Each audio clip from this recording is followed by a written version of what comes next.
Hi, it's David again, and I wanted to do this video on divorce in the Mormon Church. Now, am I an expert in this? I hate to admit it, I might be. I've been married to 5 different people, in fact 6 different people. I'm on my 6th marriage right now, so some of you just can take the video and throw it out the door, and that's okay, I don't care. I do this for my own recovery from Mormonism. If it helps somebody else, great. I'm always out of breath because I got to run up the staircase before I come up here. Yeah, I've been divorced 5 times and married 6 times. So does that make me an expert? I guess. The first marriage I had was at BYU, and I was on the ballroom dance team. Yes. I didn't weigh 280 pounds in those days, but you know, the camera always adds 60 or 70 pounds to you. That's what you women say. I married a very sweet girl, and I'm going to use first names, and that doesn't matter, Janice, and I was on the ballroom dance team. I was a freshman, maybe a sophomore, probably a late freshman, and when I got on there was a man named Ben Divorice, and he I think he jumped over the border and he was from Cuba, and he was our instructor on the ballroom dance team, and he had to have a partner to dance with. There was 100 of us in the class probably, and we were in the big rec center with all the mirrors in it and everything, and he had to have a partner. So he had a young blonde who was a freshman, and blonde hair and blue eyes, skinny as can be, cute little gal. And when I saw that, I decided I wanted to be a dance instructor, which I did later on, and it did get me in trouble. But anyway, let me stay with the marriage stuff. I started to date her, and she was a great asset to me because I couldn't remember crap about the dance steps and the routines, but when I danced with her, she would just whisper them to me, and I could remember them if she would whisper them. So it made me look like a good dancer, and again, women in the Mormon Church get no credit. So Janice came from a very small town in central Utah, and her father owned a dairy farm, and her mother was an at-home mother, and the grandparents lived just a couple blocks down from them. The ideal Mormon girl. Janice played the piano very well, like any good Mormon girl would, and she danced, and she knew how to bake bread and can jam. My God, this was Molly Mormon. Well, I was raised in California. Now, I'm not a street kid by any means. I was in an upper class middle family. That's right, an upper middle, whatever. You understand what I'm saying. And I had gone places and done things. I'd been to Florida, driven there myself at 16, 17. I'd been to Idaho, and you know, I made a movie when I was 16. And so I had some worldly experience. I wasn't involved in sex or drugs or tattoos or getting into trouble. In fact, I think I only had 1 or 2 tickets all the time I was a teenager. Well, anyway, the marriage started, and I was continuing at BYU, and so was she. And then, again, first names, along comes Michelle, my oldest daughter. Well, now Janice couldn't go to school, and she had to drop out because we had Miss Baby.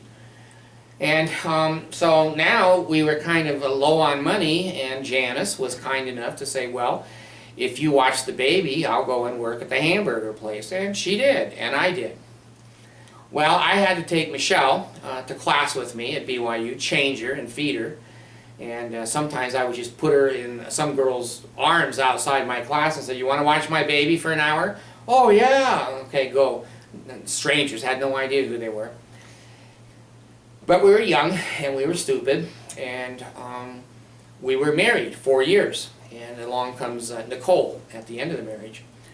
Well, what happened with that marriage? How does that relate to Mormonism and the doctrine and the policies of the Mormon Church? We got married in the Manti Temple. She was a virgin, I was a virgin. We had our first night up there at the Hotel Utah when it used to be there. And she was a good wife. She made jam and baked bread and cleaned the house, and she was popular, not a cheerleader popularity, but a standard solid gal in the ward and in the church, and took good care of the kids. Kids were dressed right all the time. Why would I divorce a person like that? I've been in charge of all the divorces. That's strange. I thought women divorced men because men were pigs, dogs. I've analyzed it. I've spent night after night in my old age here thinking about why did I divorce that girl? Well, you know, my daughter Nicole, she's always my conscience, and she'll see these videos and she'll, Dad, you didn't tell the truth. So I'll tell both sides of the truth here. Later on, I did become a dance teacher at BYU, and my wife and I were spending more and more time apart. She was pregnant, and Betty was my dance partner, and I taught whatever 5 or 6 sections a week at the Wilkinson Center. Well, Betty and I were pretty good dancing, and the BYU professors and dance people said, well, gee, you guys are so good, we'd like you to demonstrate, if these kids work hard, how good they could be. So in the dance labs, we would dance up in front of the group, and they'd go, oh, you know, we want to be like you.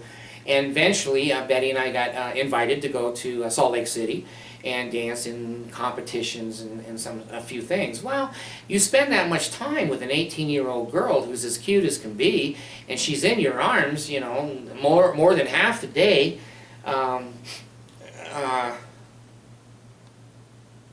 You get a little bit involved.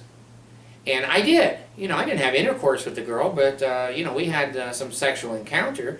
And I felt bad about that because the Mormon church tells you got to confess. Well, I'll tell you, if the Mormon church knows anything, you better confess to the bishop, because if you confess to your wife, she's worse than the bishop.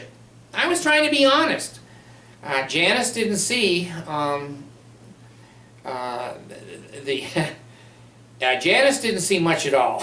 She just started yelling and screaming and jumping up and down and said, you know, I think we should get a divorce. And I said, fine, we'll get a divorce. We lied to the Provo District Court and said we'd been separated for 6 months.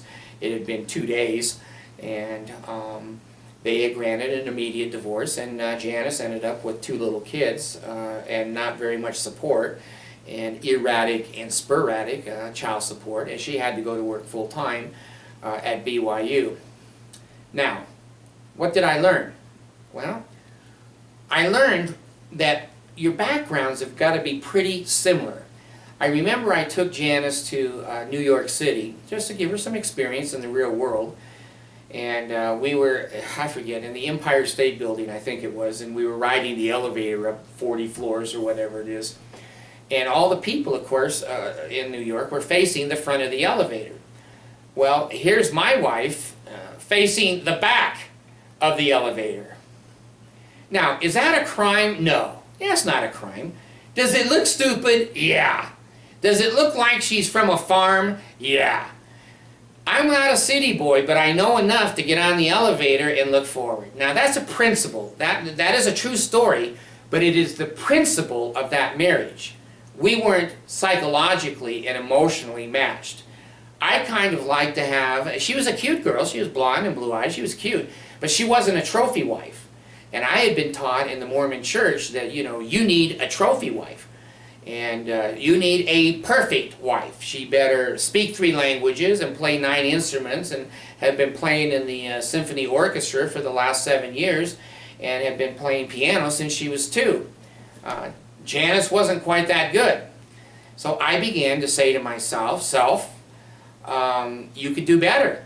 The church tells you, you could marry someone that has more of your background, more exciting, more places to go, more fun. Well, that coupled with I had to get married, not because she was pregnant, because I wasn't going on a mission. I said, no, I ain't going on a mission and living with a guy for 2 years and pounding on people's doors that don't want me to be on their door. Silly me! I didn't realize I was going to be a third-class citizen at BYU. I swear, 80% of the sentences that I heard at BYU started with, well, when I was on my mission in France, when I was on my mission in Germany, it had nothing to do with the subject, but they always wore that badge out front. Well, I couldn't say that, and the girls would go, oh, look, he was on a mission. Oh, you weren't on a mission, you're dog shit. I go, well, okay. So I got married, and got married in the temple, so all those that were saying, oh, he's not worthy, he must have been drinking or screwing, it wasn't true. I had to prove to myself and to my BYU compatriots that I was worthy. Poor Janice got tangled up in that shit. Stupid thinking. Cult thinking. She thought I was a good person. I tried to be a good person other than that quasi-affair at BYU. And we divorced. 2 little kids I have now, Michelle and Nicole. They're in the, Michelle is 40, 41 kids. They have grandchildren, and we have a strained relationship because I'm now atheist. And it wasn't a great relationship to start with because of the child support in those days. There you go, Nicole, I told the truth. Now, I happened to be in Ojai, California. I was driving bus as a bus driver when I was at BYU, and charter bus. And I took a charter group to Disneyland, and my hometown, Ojai, California, was not very far away, so I happened to go there. And I met one of my old girlfriends, Janet. Now, she'd had a baby too. I had Michelle, and then Nicole, and then Janet had Monica. And Monica's father abandoned them before Monica was born. And Janet was my girlfriend in 7th grade, 9th grade, and 12th grade. I was crazy about this girl. I know what infatuation is, and I hope I know what love is. And, you know, I couldn't look at that girl. I was married to her 9 years. So these weren't like, you know, overnight stands or one-night stands.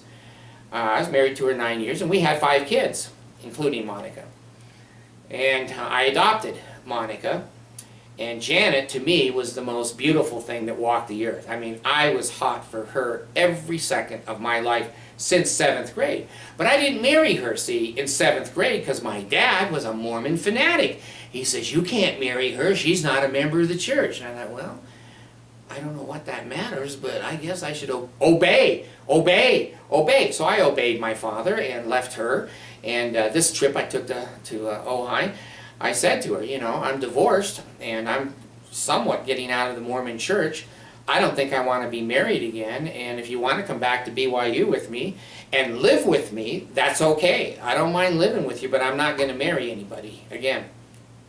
So she brings Monica and she follows the bus back in her car, and we go up to BYU Cedar Crest Apartments at BYU.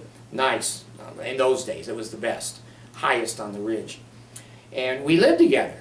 And she helped me teach dance, and she turned out to be a moderately good dancer, and very beautiful. Good Lord, I'm, you know, beautiful.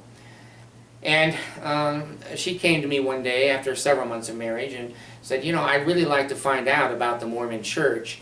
I'm going to have the missionaries come over. Well, you know, I could feel my rectum tighten up so that I could barely breathe. And I said, well, you have your free agencies, you're welcome to have them come over, but when they come over, I'm going to leave the house because I never want you to say to me that I forced you to become a Mormon to stay married. And okay, so I left. Well, after 4 or 5 lessons, we're laying in bed one night, and she turns over and she says, you know what, I think I need to get married. And I said, oh really? Who are you going to marry? And she said, well, you. And I said, well, what's the big change now? She says, well, I think I'm going to join the Mormon church, and the missionary said that I should be married. Well, there comes the Mormon church in my bed, and believe me, they've been in my bed for many, many years. You know, you might as well put Joseph Smith's picture on the front of women's garments. At least he could watch me what I was doing. Anyway, I married her. And we were married 9 years, and we had a pretty good life. We lived in the East in Massachusetts, and I became a residential director emotionally disturbed residential facilities there in the Berkshire Mountains. And we had a boy, Adam, and then we had Stephen and Dan. And like I said, I adopted Monica. Well, what happened with that marriage? Let me tell you what happened with that marriage. I was crazy about the girl, and I've admitted on other tapes, I'm bipolar. You can tell by the way I talk. I'll shift subjects because I think quicker than I can speak. It sounds like I'm disjointed. That's a symptom of bipolar. And, you know, I take $700 of medications a month just to be able to sit still and act normal. And most people don't think I act very normal anyway. But living with a bipolar person can be arduous, to say the least. We're demanding. We expect perfection from ourselves and everyone around us. And when you extrapolate and cover that, umbrella that with the Mormon Church and its doctrine, you got a monster. You've got a monster. I'm not ashamed to say that. I think we could have stayed together if I'd been bipolar and we weren't Mormons. But Janet was crying all the time that she couldn't teach a lesson, and they were calling on her in Relief Society, and she didn't know the history of the church. And they put tremendous pressure on her, and she cried all the time because of the stress of the Mormon Church. She wasn't a good mother, and she didn't know how to can jam, and she didn't know how to, you know, pick grapes in the fields, and oh my God, it went on and on and on. Well, one day I came home, 9 years of marriage, and 5 kids, and she's sitting in the backyard in the lawn chair at night. And I go out and I say, you know, Janet, what's going on? And she's looking, I guess, at Jesus, I don't know, up in the air, and she says, I can't do this anymore. Now here comes the Mormons, I can feel him. See, he's bipolar, and she couldn't take the pressure. Oh, hey, say what you want, Mormons. You always have an excuse. So she said, I can't take the stress and the pressure. And I said, well, what do you mean? She says, well, you know, I can't get supper for him anymore, and I just can't take the pressure of being a mother and a wife. And I said, well, you know, this is a hell of a time to say that to me. We've got 5 kids in there that are hungry, and you and I have responsibilities. Well, I know. Well, she sat in a lawn chair for the whole night, I guess. And I go to work the next day, and I come home. No kids. No wife. They were translated? No. The note on the table basically said, because, again, the stressors of the Mormon Church, I can't take this stress anymore, and I'm sure part of it was me. I'm willing to accept that. And you need to make a lot of changes before I come back. Well, okay. She at least spoke her mind, and I'm saying to myself, well, gee, if she doesn't want to stay with me, that's her free agency, but why does she take the kids? So, a long story short, we fought over the kids for a while, and because I wasn't the typical Mormon husband, I didn't smoke, I didn't drink, I didn't have affairs, but I wasn't happy with the Mormon Church, and I would tend to say something, and that upset her. So, a long story long, we fought over the children, and I finally went and got my children. And yeah, I was an ass, I admit. I rented cars, and I put on cowboy hats and you know, big noses and glasses and disguised myself, went up to her girlfriend's house, kicked in the door, grabbed the baby, grabbed somebody else, and pretty soon I had all the kids. Well, now I've got the worst job in the world, 5 kids and a single father. Try that in the Mormon Church.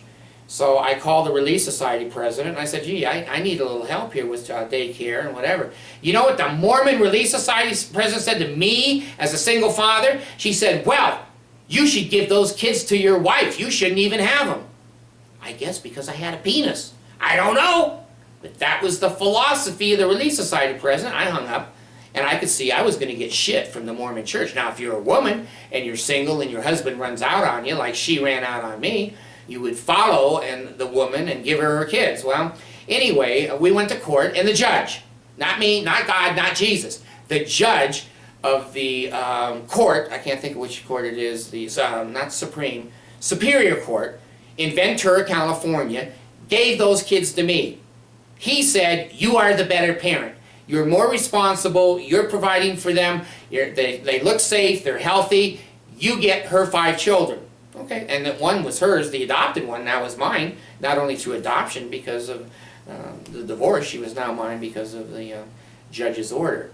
So Janet and I were not real bitter enemies, but she married one guy that gave her syphilis, and finally divorced him, and then she married another guy that was a child molester, but he wasn't guilty. The jury was totally wrong, and she's still married to that guy, and he's not supposed to be around my grandchildren at all.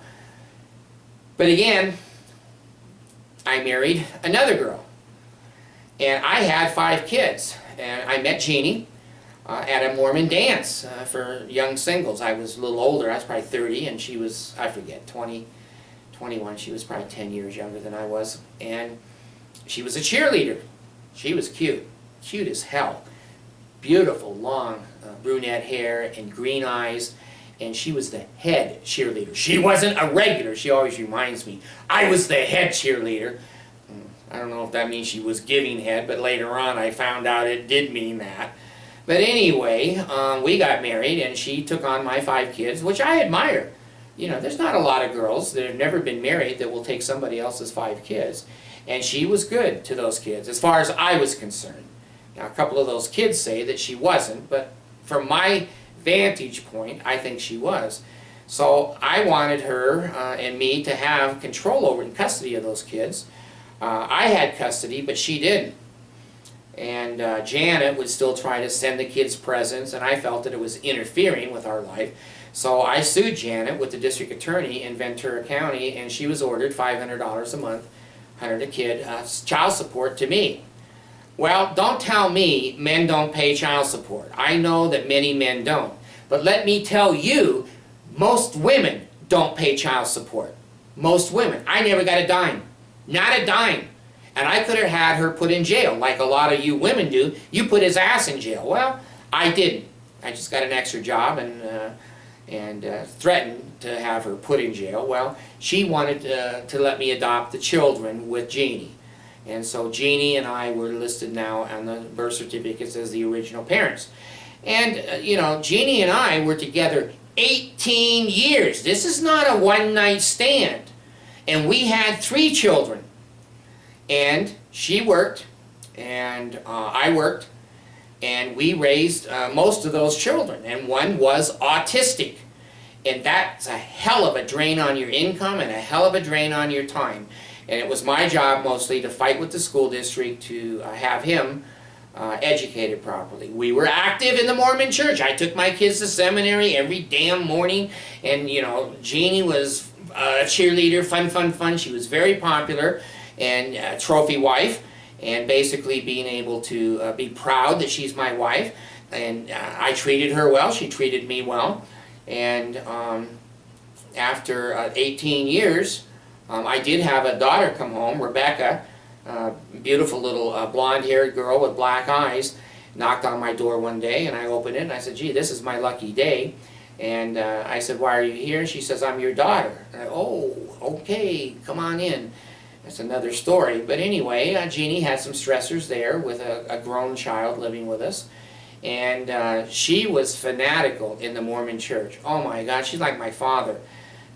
You know, is Mormon this, Mormon that, and she wasn't good enough, and she had to teach a lesson, and she had, you know, a group of books under this hand, and Relief Society shit over here, and bread on her head, and we'd go into the ward, and she had so much to do. I wasn't important, and the kids weren't important. She was a pig. She was a pig. You could hardly, it was like living with a hoarder. Her mother was a hoarder. Jeannie was just a pig. I couldn't stand it.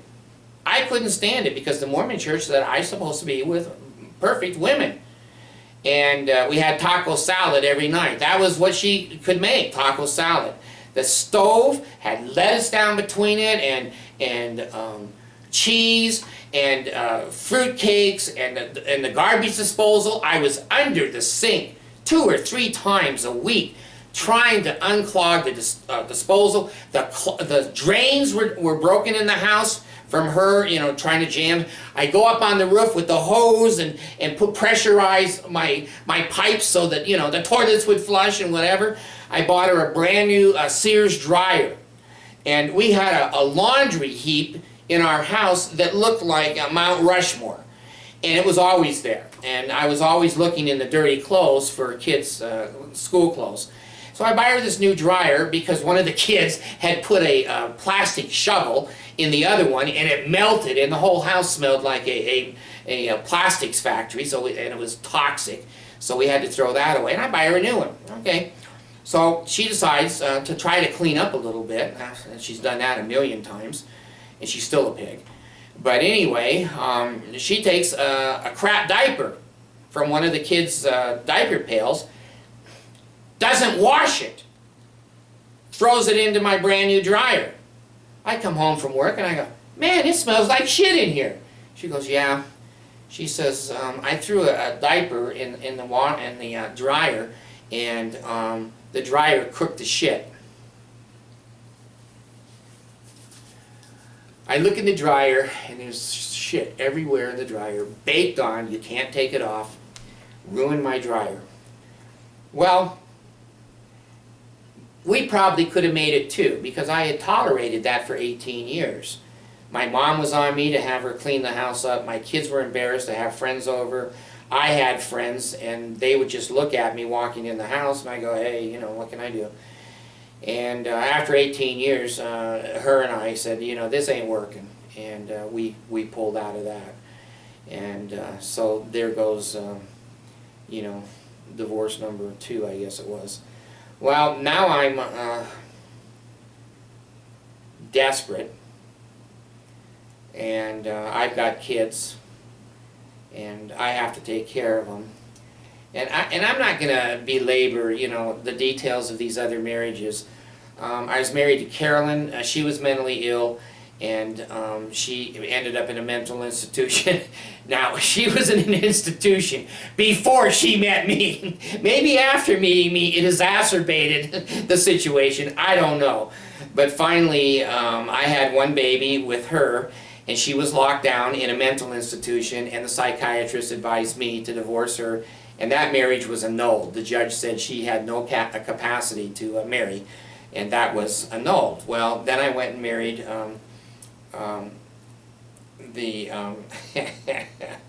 Sandra. And I'm not going to go into details about Sandra right now because it's not... just take my word. I'm not going to go into details about Sandra. But that was another one. Well, when I finally got rid of all 4 or 5 of those, I started looking on the computer on Mormon websites. Like I'd had good luck. Jeannie was a returned missionary. And so I found a girl out of thousands in the Philippines.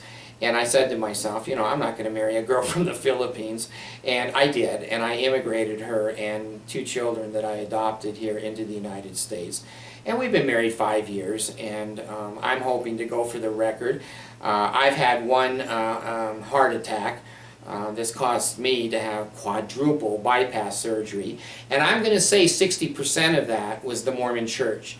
The stress of that, I'm going to keep it clean, that darn church, and my feelings of guilt, my feelings of not being good enough. I don't have a perfect wife. My kids aren't perfect. Be ye therefore perfect, even as your Father in heaven is perfect. Listen to their mouth, but watch what they do.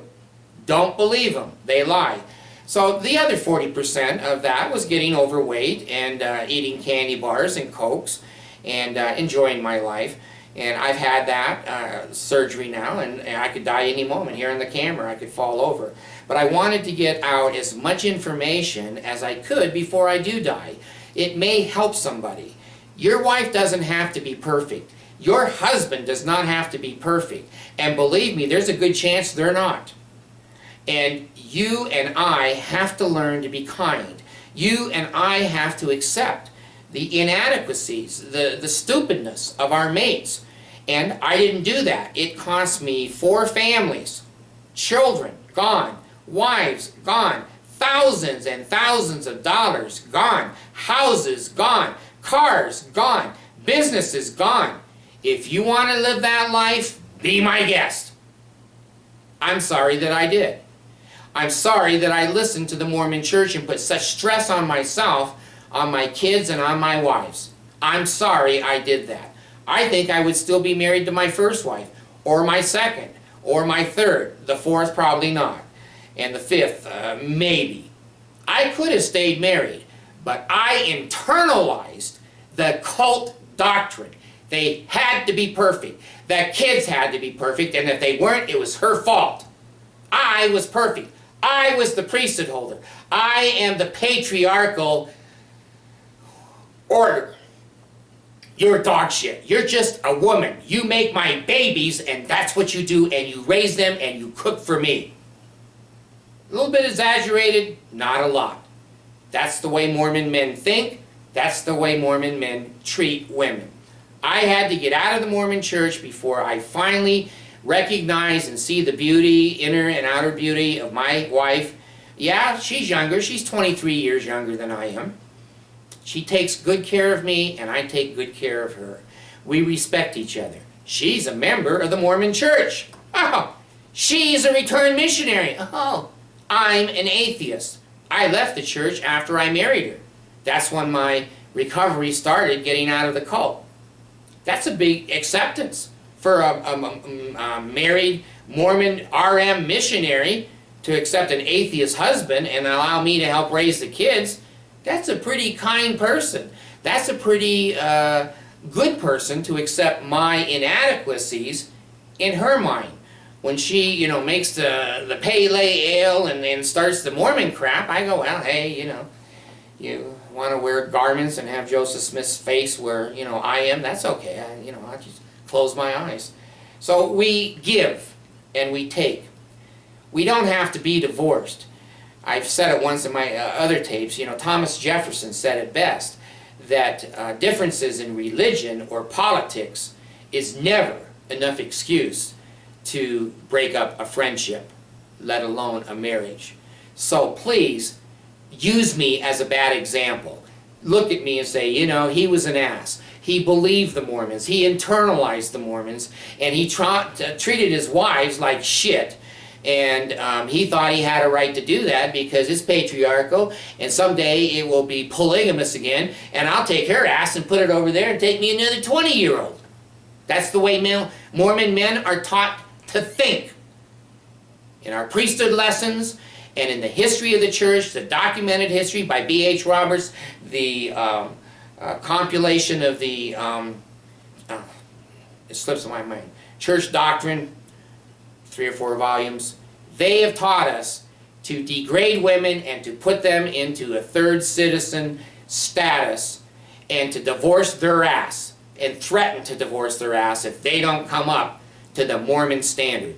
Please change your mind. I don't care if you stay in the Mormon documented history of the church. And B.H. Roberts, no, that is B.H. Roberts. Anyway, don't let the Mormon Church ruin your marriage. Don't let the Mormon Church ruin your family. Don't suffer your whole life being in a cult. Giving to them, and not giving to your family. Thank you very much.